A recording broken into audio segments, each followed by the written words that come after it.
alunos, chegamos então à última aula deste bloco de ensino por investigação da disciplina de planejamento. Discutimos bastante sobre os princípios envolvidos no ensino por investigação, as características do ciclo investigativo e de seus elementos, suas fases e como também incluir o ensino por investigação no plano de ensino de uma sequência didática. E para fechar, então, com chave de ouro este bloco dessas 2 semanas, nós convidamos a professora Maíra. A professora Maíra Battistoni Silva, desde o ano passado, é docente da Universidade Federal de São Paulo, Unifesp, no curso de licenciatura em Ciências, mas por 12 anos ela foi professora de Ciências e Biologia do ensino fundamental e médio da Escola de Aplicação da Faculdade de Educação da USP. E lá ela desenvolveu diversas sequências didáticas e atividades investigativas, então ela tem bastante experiência em planejar e aplicar, principalmente para o curso de Biologia, o ensino de ciências por investigação. E justamente por este motivo nós a convidamos para compartilhar um pouquinho com a gente a sua experiência, as suas ideias sobre esse tema tão relevante. Então, muito obrigada, Maíra, por ter aceito o nosso convite. Eu que agradeço, Daniela, a oportunidade de vir aqui compartilhar com vocês um pouco de toda essa experiência. E a gente queria ouvir um pouquinho de você. Por que o ensino por investigação? Qual é a importância do ensino por investigação nos currículos de ciências e biologia? Então, Daniela, eu tenho como propósito para o ensino de ciências a alfabetização científica.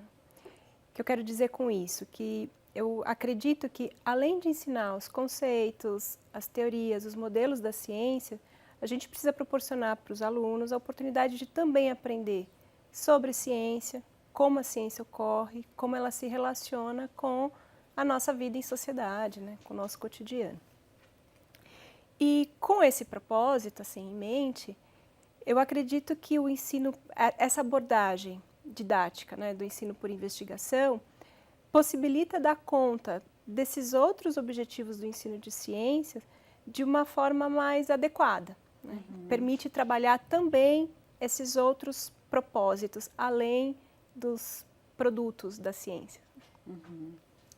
Bacana, a gente discutiu bastante essa questão da alfabetização científica no curso e vocês vejam que isso está presente aí na perspectiva de vários pesquisadores da área. E como começou o seu trabalho com o ensino por investigação? Como que foi esse início?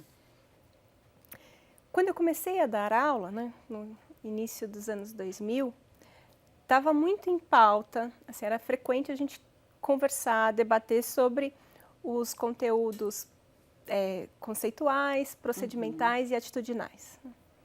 Então, naquele momento, eu entendi que para eu dar conta desses outros conteúdos, os procedimentais e os atitudinais, né, especialmente, eu precisava de um outro tipo de abordagem, porque eu estava entendendo que os alunos precisariam de uma outra experiência de aprendizagem. Não apenas ficar ouvindo a professora explicar os conceitos, ou passar os conceitos, né, as ideias científicas. Então, esses outros objetivos precisavam, para eles alcançarem, os alunos precisariam de uma outra experiência de aprendizagem. Então, indo atrás disso, eu me deparei com a abordagem investigativa e comecei a estudar. Estudar 2 aspectos, tanto as suas bases teóricas, né, então as pesquisas relacionadas a isso, mas também fui procurar ampliar meu repertório didático, assim, buscando sequências didáticas que eu pudesse aplicar em sala de aula. Bacana. Acho que a Maíra traz essa perspectiva bem interessante da possibilidade de articulação entre os conteúdos conceituais, procedimentais e atitudinais, né, Maíra? Eu acho que surgiu daí, né? O encontro com o ensino por investigação veio dessa demanda, dessa necessidade de abordagens didáticas que possibilitassem não só ensinar os conteúdos conceituais, mas também os procedimentais e os atitudinais. E de maneira integrada, né? Que eu acho que o ensino por investigação... Consegue dar conta, consegue integrar, né? Isso. Legal.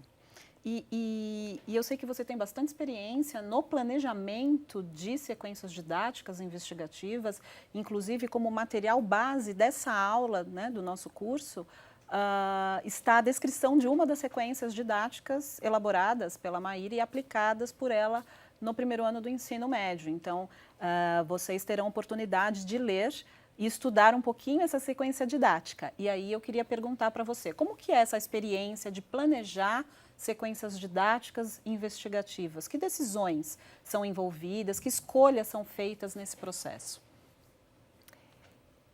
Eu acho que uma primeira escolha, uma primeira decisão se relaciona a que temas você vai começar a planejar a partir dessa abordagem didática, né? Eu acho que para quem vai começar, então, a preparar sequências didáticas baseadas no ensino por investigação, eu acho que facilita, é um facilitador, começar por aqueles temas que você enxerga a possibilidade de tratar de forma mais investigativa. Então, se o professor consegue elaborar, pensar numa sequência didática, por exemplo, sobre fotossíntese, mas ainda não consegue pensar numa abordagem investigativa para trabalhar segundo a lei de Mendel, por exemplo, tudo bem, começa pela fotossíntese e, ao fazer isso, você vai se apropriando da abordagem, você vai ganhando repertório didático e começa a enxergar as possibilidades de trabalhar essas sequências também com outros temas da biologia, né, ou das ciências no geral. Eu acho que essa é uma primeira decisão, por onde começar essa abordagem.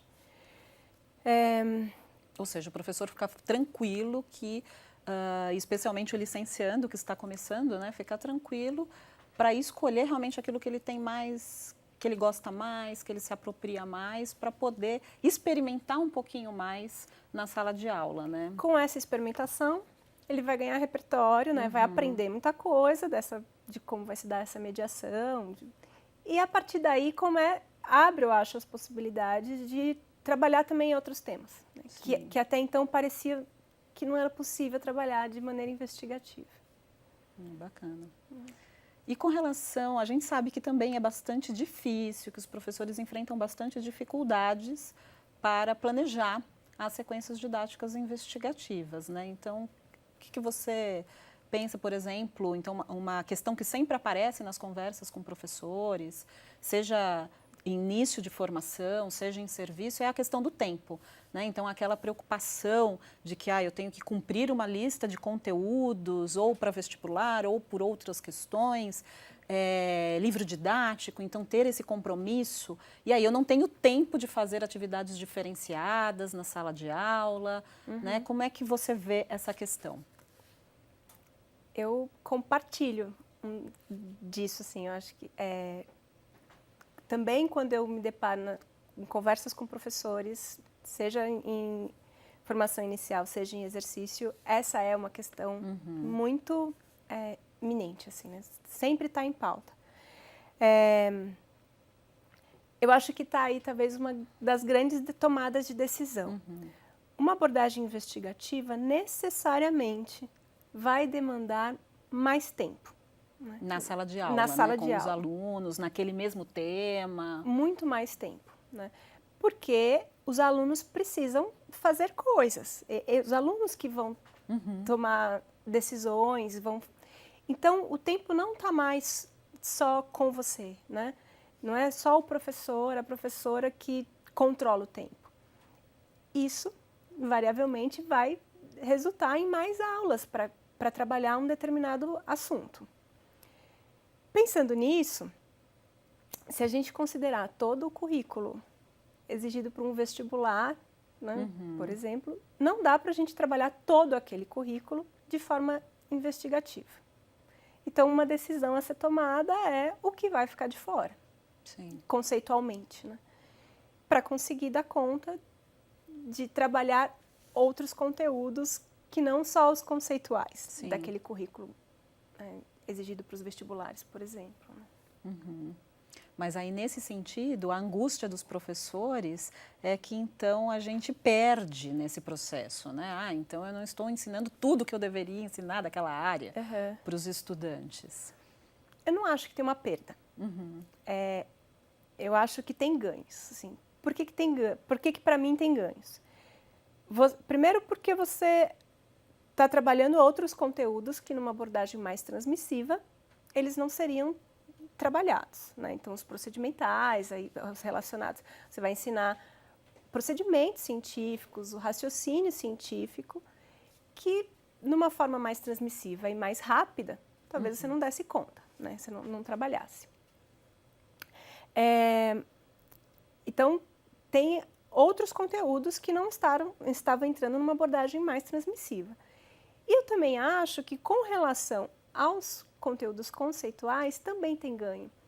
Porque numa abordagem investigativa, a gente espera que os alunos estejam mais engajados, mais ativos, né, na sua própria aprendizagem, o que refletiria numa aprendizagem mais significativa, até mesmo dos objetivos conceituais. Né?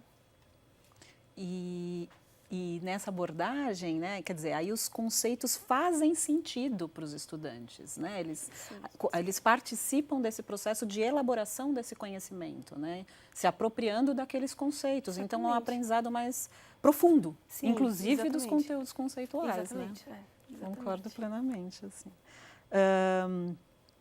E com relação a dificuldades e desafios nesse processo de planejamento de sequências didáticas investigativas para o professor, né? Como que ele pode trabalhar a questão... ele tem liberdade para fazer isso nos sistemas? Como que você vê essa questão para o professor lidar, né?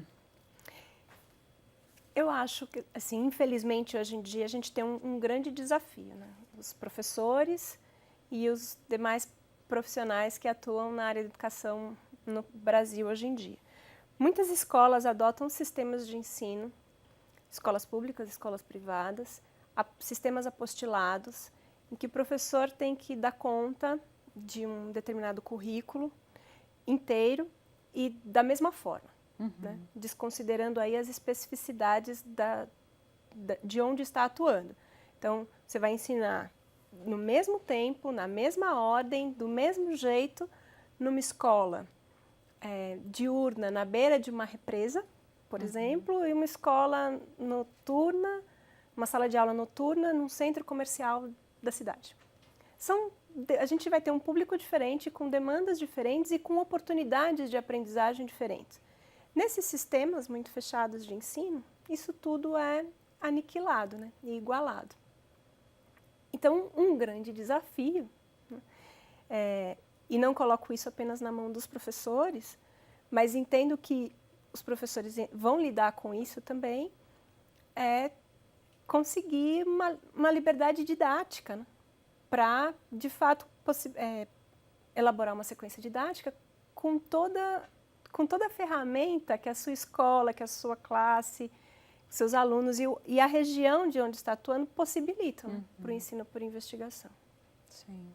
Então, esse é um desafio. Um grande desafio, Quer dizer, na verdade, toda a proposta do ensino por investigação, baseada no construtivismo, está relacionada com o objetivo de desenvolver a autonomia dos estudantes, mas, ao mesmo tempo, também está pautada numa liberdade intelectual do professor. Claro. Né?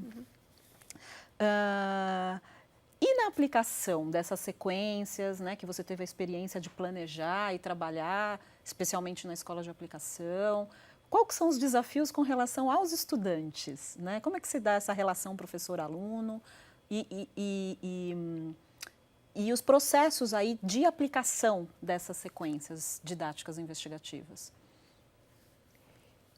Eu acho que não só no ensino por investigação, qualquer abordagem que o aluno vivencia uma experiência mais ativa, né, de aprendizagem, vai deixar mais evidente na sala de aula que cada aluno tem um jeito de aprender e de pensar. Né? Isso vai exigir vai trazer outras demandas para o professor em sala de aula, porque no momento que ele está no papel principal de transmissor do conhecimento, ninguém se manifesta, né? E está todo mundo aprendendo do mesmo jeito. Uhum. Quando o aluno assume um papel mais ativo, as diferenças ficam mais evidentes, né? Então, e considerando também, por exemplo, que no ensino por investigação, em sequências didáticas mais abertas, que cada estudante, cada grupo de estudante pode traçar estratégias de investigação distintas uma das outras, ou pode até estar investigando coisas diferentes. Uhum. Numa mesma aula, o professor vai lidar com, por exemplo, uma necessidade de ajudar um grupo que precisa calcular a média da altura das plantas e outro grupo que precisa de ajuda para escolher uma boa fonte de pesquisa na internet, por exemplo. Então, acho que aí é uma outra dificuldade que o professor vai enfrentar. Uhum. Mas, de qualquer forma, você diria que você encontra resistências dos alunos ou que dificuldades você encontra com os alunos ao propor essas estratégias diferenciadas e mais investigativas em que eles têm que agir? Uhum. Né? Eu acho que no início os alunos têm uma certa dificuldade de entender esse novo jeito que eles estão vivenciando na escola, né? Então, é difícil, eu imagino, para os alunos que tiveram na sua escolarização a ideia de que tem uma resposta certa a ser dada para o professor, e no ensino por investigação, a gente não tem necessariamente uma única resposta para uma determinada pergunta, por exemplo. Uhum. Isso está um pouco fora da cultura escolar, né? Então, sim, é difícil para eles entenderem que, no início, né, eu acho, que aquilo é uma aula, uhum, né? E que o professor está interessado em ver como é que ele está pensando, uhum, como é que ele está articulando as ideias, onde que ele foi buscar as informações, como é que ele está usando essas informações para justificar as suas decisões. Então, eu não acho que seja resistência, uhum, eu acho que seja uma dificuldade de entender aquilo como um processo de aprendizagem. Com tempo e bastante persistência, os alunos começam, né, a se apropriar desse outro jeito e começam a participar de uma forma mais consciente, sabendo que tem um lugar a se chegar, sabendo que no processo ele está sendo avaliado, que no processo ele está aprendendo, né? Uhum. E por último, Maíra, como é que você entende a questão da avaliação no ensino por investigação? Né? Porque muitas vezes também, bom, o professor faz até uma sequência muito bacana, mas chega lá no final e dá uma prova, perguntando o que é fotossíntese. Uhum. Né? Como é que você encara essa questão da avaliação no ensino por investigação? Para a gente que defende a abordagem investigativa, acreditando que ela possibilita articular diferentes objetivos do ensino de ciências, a gente precisa repensar também a avaliação, uhum, né, na cultura escolar. Assim. A prova, como você mencionou, ela não dá conta de visibilizar, né, todo esse aprendizado que é atribuído a essa abordagem mais ativa e o aluno construindo o seu conhecimento. Então, a gente vai ter que pensar em outras formas de olhar para esse aprendizado, né? Eu acho que possibilitar mais momentos de diálogo em sala de aula, onde, uhum, o aluno consiga expor as suas ideias, justificar as suas ideias utilizando uma linguagem argumentativa, o raciocínio científico, ou mesmo produções escritas em que o aluno consiga narrar o processo de investigação, né? E aí essas narrativas podem ser mais livres ou mais estruturadas, um relatório, sim, científico, por exemplo, né? Sim. Quer dizer, modificar as estratégias mesmo de avaliação e enxergar a avaliação talvez até de uma maneira mais integrada nesse processo todo de investigação e de construção do conhecimento científico. O processo de investigação precisa ser avaliado, uhum, não só o produto, né? E um produto final, conceitual, né? Sendo que várias habilidades foram desenvolvidas, né? Maíra, muito obrigada por ter aceito o nosso convite, ter compartilhado aqui as suas experiências e ideias sobre o ensino por investigação. Eu que agradeço, Daniela. Obrigada. Pessoal, então terminamos aqui este bloco. Agradeço a participação e o convite da professora Suzana Ursi para trabalhar com vocês no ensino por investigação. Acredito que com as palavras da Maíra aqui, com as nossas reflexões ao longo dessa semana, a mensagem que fica é que o ensino por investigação é possível e é uma maneira interessante de atingir aí as várias dimensões dos objetivos de ensino de ciências. E vocês ficarão com o desafio, então, de trabalhar com o desenvolvimento de sequências didáticas e investigativas. Estaremos à disposição aí para discutir isso também. Muito obrigada.